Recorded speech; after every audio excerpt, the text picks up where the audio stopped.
जी, मेरा नाम मोइन है और मेरी बीवी का नाम आशीना है। हम लोग लाइफ स्टार होटल के सामने से अपने लाइफ स्टार होटल पे जा रहे थे और वहाँ पर शादी का प्रोग्राम अटेंड करने जा रहे थे। बिल्कुल सामने स्लो मोशन में बिल्कुल मैं चला रहा था गाड़ी ऑलरेडी, बहुत हल्के हल्के। उसके बाद भी पीछे से कोई एकदम प्रेशर से फोर व्हीलर वाला आता है और उड़ा के हम लोगों को कुचलता हुआ, रगड़ता हुआ आगे बिल्कुल ऐसा जाता है। मेरी बीवी को तो बहुत उसके ऊपर चढ़ा दिया और मैं भी बस बच गया हूँ। बहुत गंभीर चोटें आई हैं मेरी, लेकिन अब तक मैं उसका पेन बर्दाश्त कर रहा हूँ ताकि मेरी बीवी को इंसाफ मिले। मेरी बीवी तो एक्सपायर हो चुकी है और उसके साथ 7 महीने का बच्चा भी एक्सपायर हो गया। और बस मैं प्रशासन से मदद चाहता हूँ क्योंकि प्रशासन ने मुझे पूरा आश्वासन दिया है। उन्हीं के ज़रिए मुझे सारी असली छानबीन का पता चला है।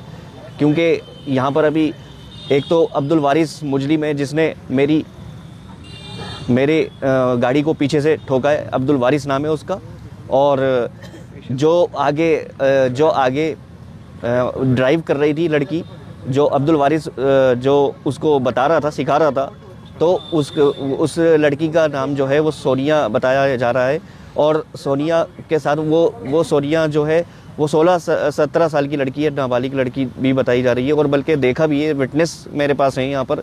हमारे एक विटनेस जो है वो विटनेस मर्सिडीज़ लेके आगे उन्होंने रोकने की भी कोशिश करी और उनसे गाड़ी की चाबी छीनने की भी कोशिश करी। उन्होंने वहाँ पर झूठा वो ऐसी बता कर के हम चलो हॉस्पिटल लेके जाते हैं। उन्होंने इतनी सी देर में फ़ौरन आगे चाबी लेके फिर दूसरे धोखे से चाबी लेके आगे फ़रार हो गए। फिर हमें लेके भी नहीं जा सके और फ़रार हो गए, भाग गए। और हमें फिर पब्लिक ने उन्हें घेरने की कोशिश भी करी, रोकने की भी कोशिश करी, तो आगे वो थोड़ा सा कहीं से हिलकता हुआ, टकराता हुआ भी गया और फिर वो भाग लिया और मुझे ऐसे ही छोड़ गया। पब्लिक ने वहाँ पर मेरा जो भी था बहुत साथ दिया। उन्होंने उठाकर फिर मेरे साथ में लग के, मेरे भी चोटें लगी हुई थी, तो मैंने रिक्शा में वहीं पर बैठकर और उसको उठाकर, बहुत मुश्किल से, मुझसे भी नहीं करा जा रहा था, बहुत लोगों ने उठा के साथ में उसमें रिक्शा में रखवा कर उसको अस्पताल तक जल्दी से पहुंचवाया।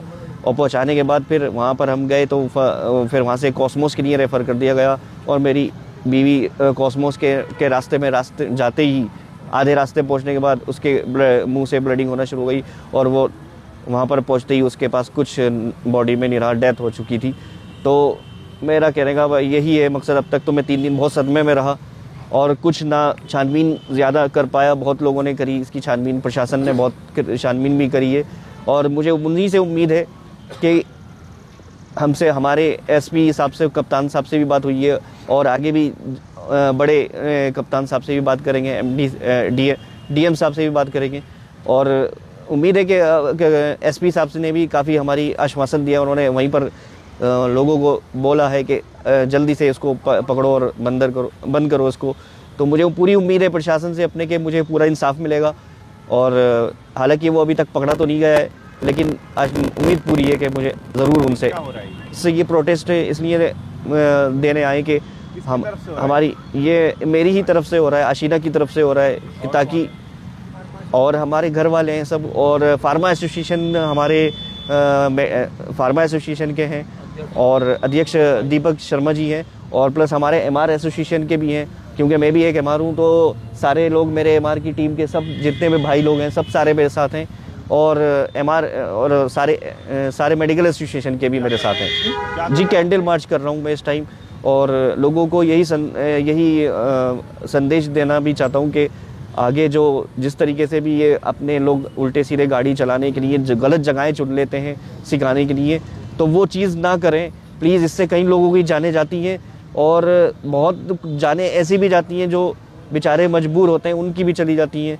तो थर्ड रोड लाइन होने के बाद भी आप लोग ऐसी जगहों पे सिखा रहे हैं जहां आपको चलाना भी आके खोल के चला रहे हैं, तो वहाँ पर आप गाड़ी सिखा रहे हैं। तो ये चीज़ बिल्कुल नहीं होना चाहिए।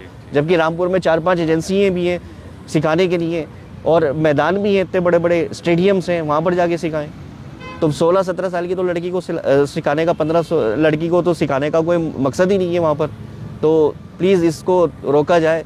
प्रशासन से मैं यही उम्मीद करूँगा। और हमें इंसाफ बाद में उन्होंने हमें चैलेंज भी किया है, उन्होंने कर लो भाई, हमें इसलिए कदम उठाना पड़ा। उसने बदतमीजी भी की है, उसने बात हुई है जी। और उसने हमें चैलेंज कहा कि तुम थाने आ गए हो, अगर तुमसे जो करा जाए जी कर लो फिर। तो हम बस तो फिर हम इसलिए चाहते हैं थाने से, और मेरे भाभी हमने हैं, ये मेरे भाई एसपी साहब से भी बात करी कि हमें ये इस तरीके से चैलेंज करा गया, तो हम इसलिए आपसे उम्मीद से आए हैं कि हमें इंसाफ मिले पूरा।